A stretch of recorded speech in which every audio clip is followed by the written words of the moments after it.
There's water spout. There's the ducks Tina's obsessed with. They're coming. We're out here by like Hobby Lobby, PetSmart. My sister Amanda works at PetSmart. There's Dollar Tree. We just got done shopping there. It's Tina's dress. She said around the stomach it's a little tight. And then underneath the arms. So next time you'll have to get a next She likes size it up, though. which is extra, 3 X's and an L, or 3XL. 1X basically. You know, the bigger sizes like Danny. But I do like it. No, I don't wear the dress. It does fit me good and I like it. It's beautiful. Thank you very much. Love it. I'll wear it for when we go, of course. Mom liked those papers. She was reading. She's like, oh, I like, you know, the pound signs. She loves the pound signs and she loves the paper. I was telling Tina, it's so cool having a newspaper from England. And yeah, I think my I guess Welsh side was all happy going, I'm reading a British newspaper, this is nice. It's more of that horrible accent. Horrible attempt at an accent. Yeah, we're out here. She wanted to take some pictures. She bought you and her a Coke, but we don't know if you drink Coke and didn't know how it'd fare on the plane trip over there. It'd be boom, boom, then. So I'll drink it and I'll say cheers to you, my BFF. I'll have it, but I wanted to show you. It says BFF. So I'll save it. And she don't even really like Coke, but she figured she'd drink it for you. I'll drink it for us. Yeah. Yeah, we're gonna. I wrote her a letter, told her, but just tell her. Oh, okay. Yeah, well, you probably got the email where we were talking about taking the trip. And I was doing the math. It'd be the same price to drive. It'd be the same price to drive as it is with Greyhound. And I was telling her, you know, because of my social phobia, I'd be a little more comfortable driving. Because last time we were on there, there were people everywhere. You get on the bus, they were walking past, I know they ain't gonna mug me or nothing, but it's just, when we were in Indianapolis, Chicago, there's tons of people. We were sitting there, and Tina was talking to me just like normal. And I was like, shh, they can hear you. And I was just getting paranoid. I felt like, you know, someone was gonna say something. And with all that, you know, you over here, you've been hearing all that stuff about them blacks, been attacking the whites. And I told her I'd be a little weary on the bus.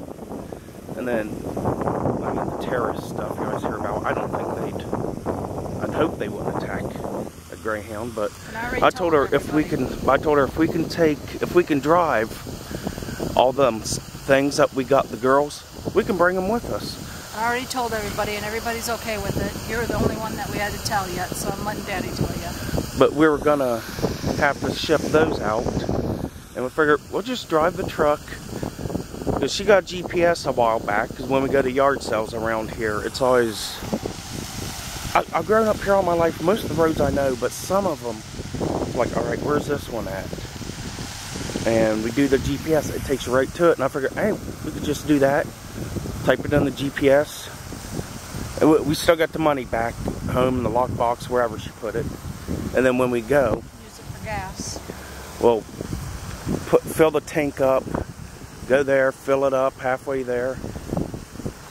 And the cool thing about that GPS is, like I say, it'll take us right there. Ain't got to read a flipping map.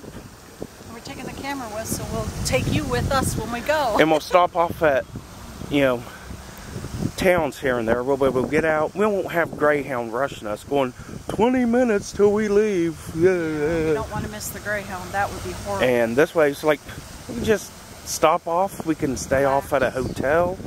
We're leaving December 20th. Bree is due December 22nd. So we want to make sure we're there for Bree. And Chinoa is due December 1st. So we'll make make sure they're there for her too. So we'll be able to see both babies. And it's like, yay! But anyways, this way we'll be able to have our own time together. Ain't got to worry about, because I always get confused. We'll get in some town, there'll be like, say, a 2 or 3 hour layover. And we'll be sitting, and we won't know which gate to get to. And I'll be like, okay, because they'll say like gate or terminal, whatever, 6. But let's say we're at some area where we're going to Columbus. And it'll say Columbus, terminal 8, but we gotta get on, our ticket will say terminal 6. And it's like, well, that can't be right. And I figured, we'll just drive it.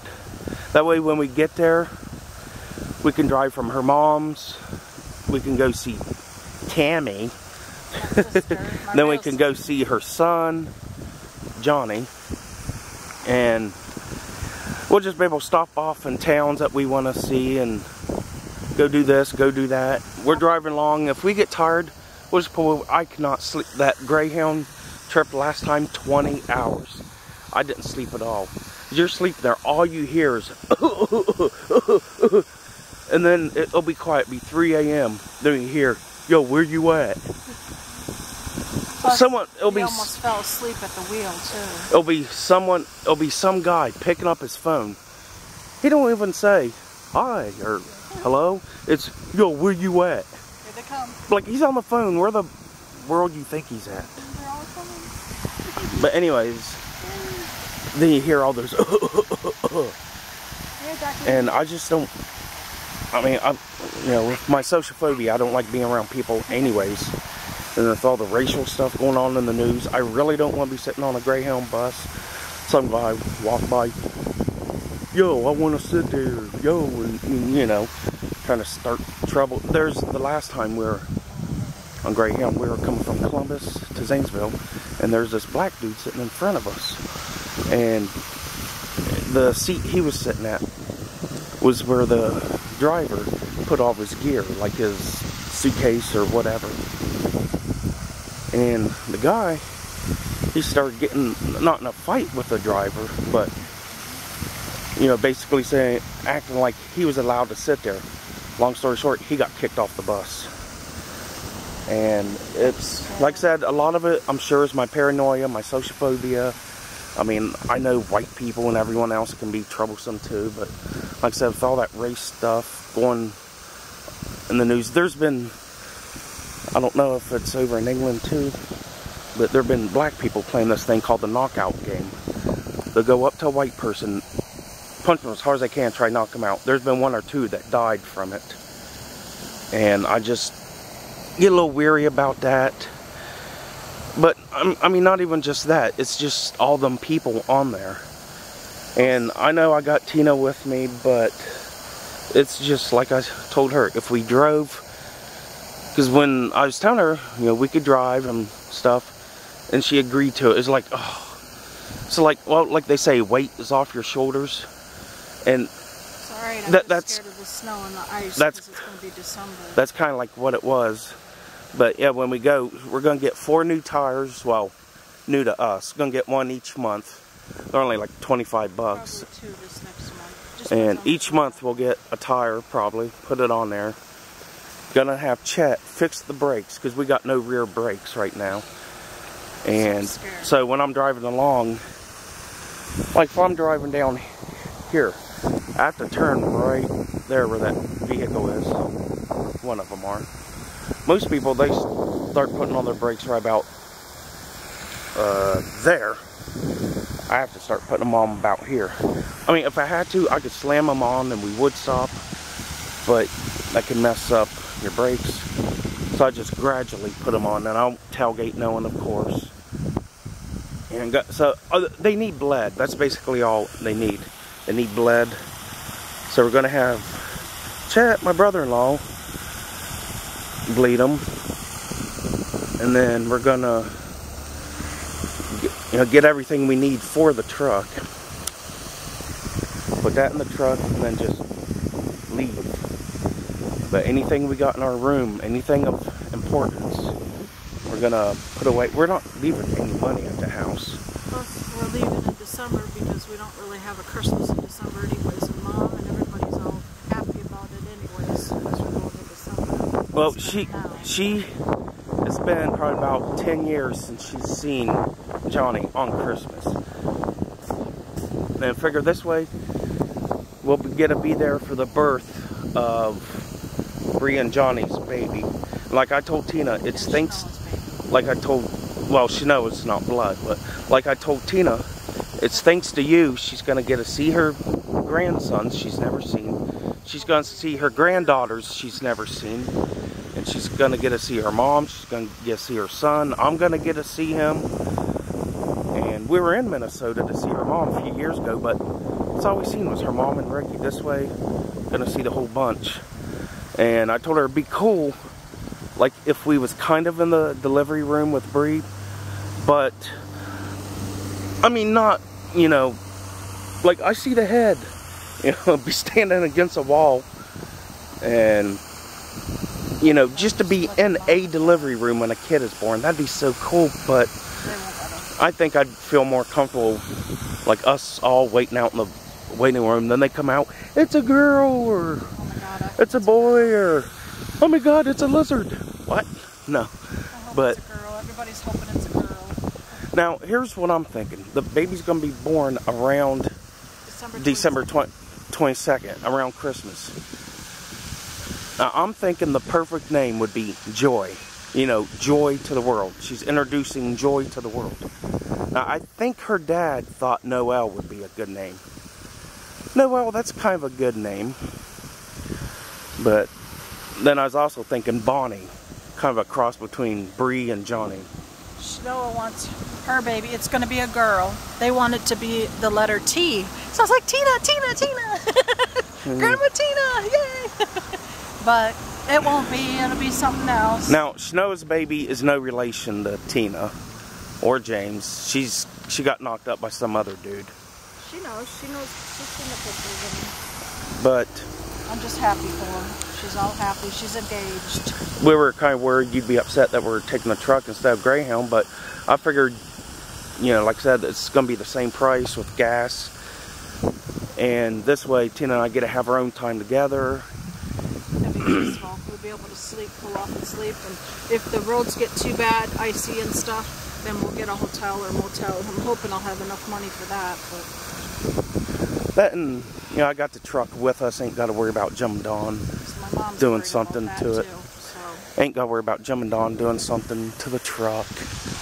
That way we'll have it with us. And we're going to try to get Tina's dad's desk that he made and his records.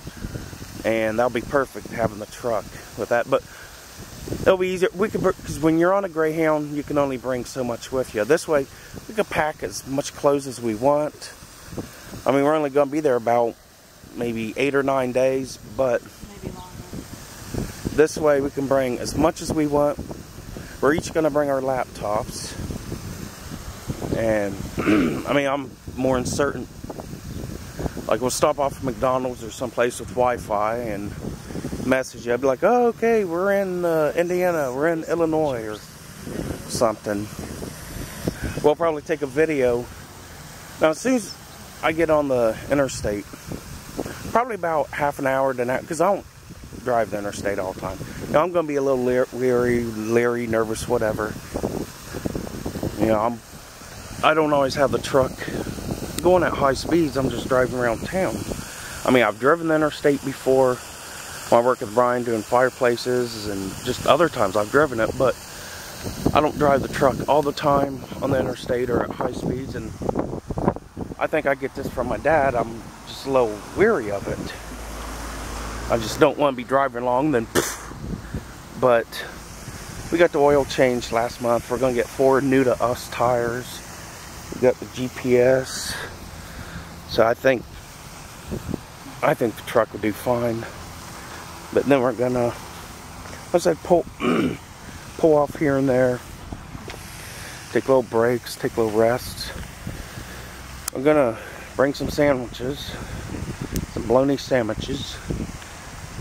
And also, this next month, August, and stuff, is this going to be hotter than can be in August. And in the 90s or so.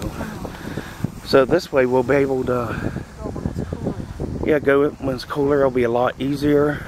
You know that we don't like the heat, so. Be able to have the windows up so I ain't got to hear traffic going zoom, zoom, zoom. It'll be a little less, because when you're driving 60 miles an hour, you hear traffic going zoom, zoom. It can be a little nervousing. But that way when I have the window up, like I said, for like the first hour, it's going to be a little weary for me. There's an airplane. There's an airplane up there. I don't know if you could. There it is. Hey, it's Mariah coming to see us. No, but really though. That way I can always just have the window up and drown out sounds of traffic. Then after about an hour, roll the window down. You know, it'll be cool enough to have it up for a while. But then after about an hour, roll the window down and just drive. Now if I drove the interstate every day, I don't think it'd be an issue at all. But anyways, there's a spare tire. We got one spare tire. The rest of our tires are in pretty good shape. Actually, I'll start the truck up so you can, oh, the key's already in there, so you can see the brake light.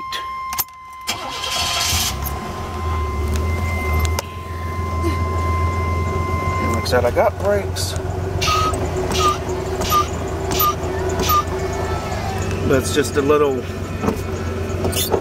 you know, no back brakes because they need bled. I'll give the camera to Tina. You probably get sick of hearing me. Yeah, so at least that way we could go together and, you know, be together, have our own time together. I think it'd be a lot better. I mean, we're still going, we're still using the money for gas. So, and we thank you again for the money. Because, like I said, it really helps us a lot. And we're going to get all new tires on this truck, so that way it'll be alright to go there.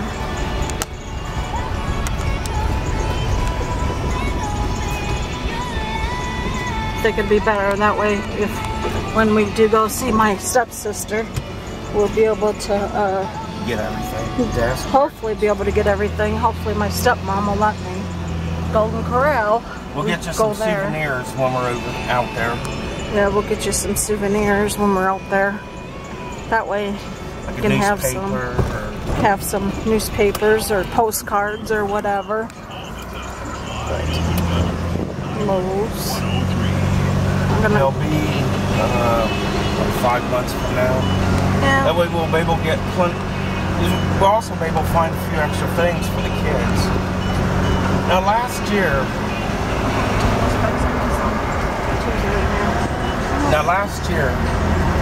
according to Mom, Dad didn't want a Christmas tree. He didn't, because we would all go in the front room for Christmas. And we would sit, open our gifts. Well, supposedly Dad last year didn't want that. Now, the year before, Jim and Dawn wanted some stupid plant in there instead of a Christmas tree. Well, they basically knew we didn't like it. And it makes me wonder if they threw a fit and they didn't want to have a Christmas tree. Like they're going, oh, they didn't want our spider plant, fine. We don't want a Christmas tree. And like Mom gave in to them. I don't know. As you look in our kitchen, on the one counter, they got 4 travel mugs. They got their coffee machine pot thing. They got some toaster or something covered up. You look in the pantry, about half the crap in there is theirs. And then in our entrance room, they got their refrigerator, we got ours. They got a bunch of crap in here. So it's almost like their mom's favorite kids or something, I don't know.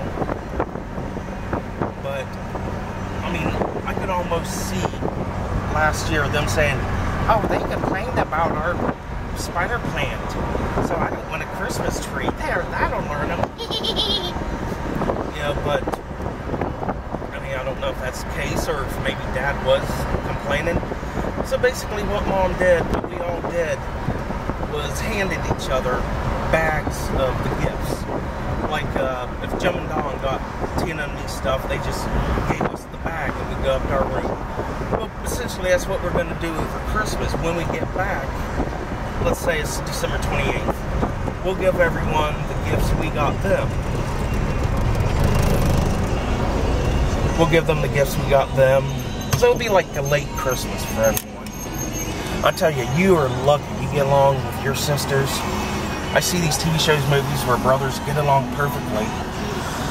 And I don't get along with Jimmy, really. And I think half of it's Dawn. I mean, he's always been an a-hole, but she's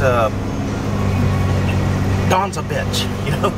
I usually don't cuss when we film stuff for her, but she is every definition of that word. And it's just,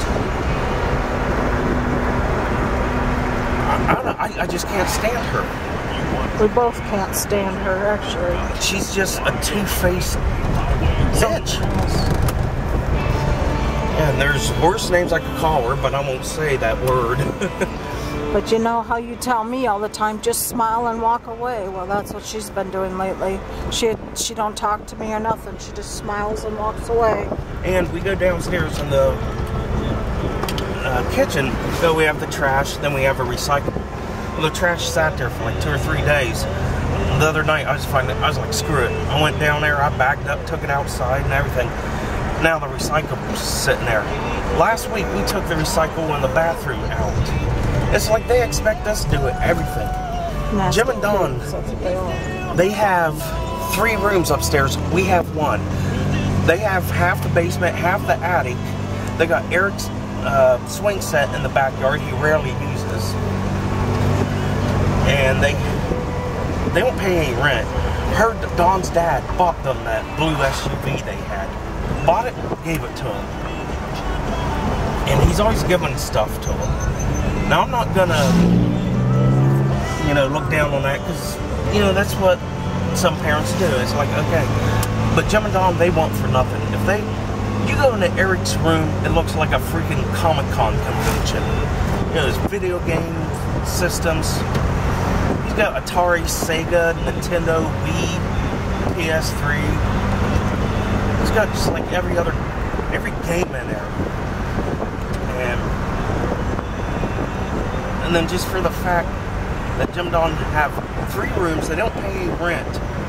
The least they could do is take the trash out. Now Jimmy does take it from the porch to the alley, but that's it. Well, he also does Mom and Dad's laundry. But that's all that they do around there. I mean, they clean up after themselves to a point.